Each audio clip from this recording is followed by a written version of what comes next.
What up? It is Resurrection Sunday. Christ alive. He is risen. He rose. Whatever you want to call it.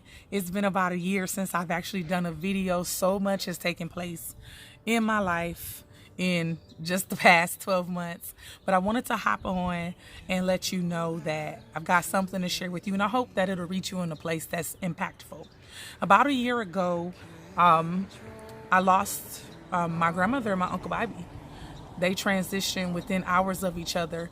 But what was unique about that situation was in 2018, it was the first time since I had graduated from college where I wasn't active in ministry. I had decided that where I was no longer suitable for me and my giftings and my patience.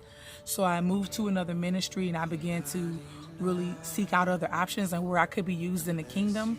And there, I hadn't become involved with anything. And so what I had been used to doing just kind of got shuffled a bit. So I decided to go home, and I'm so very glad that I did. Like, every conflict that took place, I truly believe was instrumental in making sure that me and all of my hind parts were in Toledo, where I needed to be. So I went to go visit my grandmother. I knew that she had been getting ill and that there had been a decline in her health and there were a few scares. And I went to go visit her. I spent several hours with her. As soon as I walked in the room, I knew that that would be the last time that I would see her. I knew that the last time, if I were to view her, that I would literally be viewing her. And so I spent time in worship and prayer. I read scriptures. I talked about politics, and I told her everything that I wanted her to know about who she was to me and what I admired about her. And even though she could not respond to me, I knew that she knew that I was there. And afterwards, I did my typical thing. I left there and I went to go see Uncle Bobby and Aunt Jan.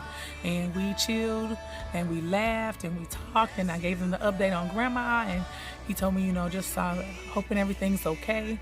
And a couple days later, I called him back like, man, Uncle Bobby, Grandma passed. And he's like, oh, Niecy, I'm so sorry to hear that.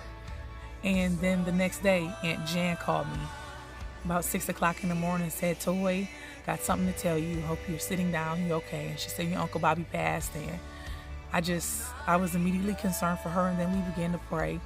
And then afterwards, I set the phone down and I just thought, wow, what's happening to my life? Two people who were so monumental to who I am and the person and Latoya, just like vanished just that fast. And one I expected, but the other one, Uncle Bobby, was completely unexpected. I didn't see that coming. I imagined him walking me down the aisle. I imagined him playing with my children and interviewing my future spouse and all the stuff that, dads would do, even though he was my Uncle Bobby. And so it was difficult for me. But what was even more difficult was that in 2007, when Granny passed, it was so horrible. And all the people who walked with me and through that season, you all know the details of how challenged I was by that. But I asked God, please, God, if anything ever happens, please don't let me be by myself. Give me a spouse. Give me somebody to help me pick up the pieces when I feel like my life is falling apart. And here I am, single and ready to mingle. And I had so much. I got I was so ill. I sprained my ankle. I was in a boot for 6 months. It was like everything that could possibly happen did. And I didn't even have the comfort of ministry and the people who had been a part of my tribe to really go to, because I didn't feel welcome there. And I'm not saying I wasn't welcome there, but I didn't feel welcome there. So here I am trying to figure this thing out. What I can say is this, that what comforted me the most was that I knew that my loved ones died in Christ. I knew where my grandmother was going. I know that to be absent in the body is to be present with the Lord for those who die in Him. And I was sure about it with Uncle Bobby too. And that was what kept me sane. That's why I had a measure of sanity. When it was all crumbling, I knew that one day I would see them again.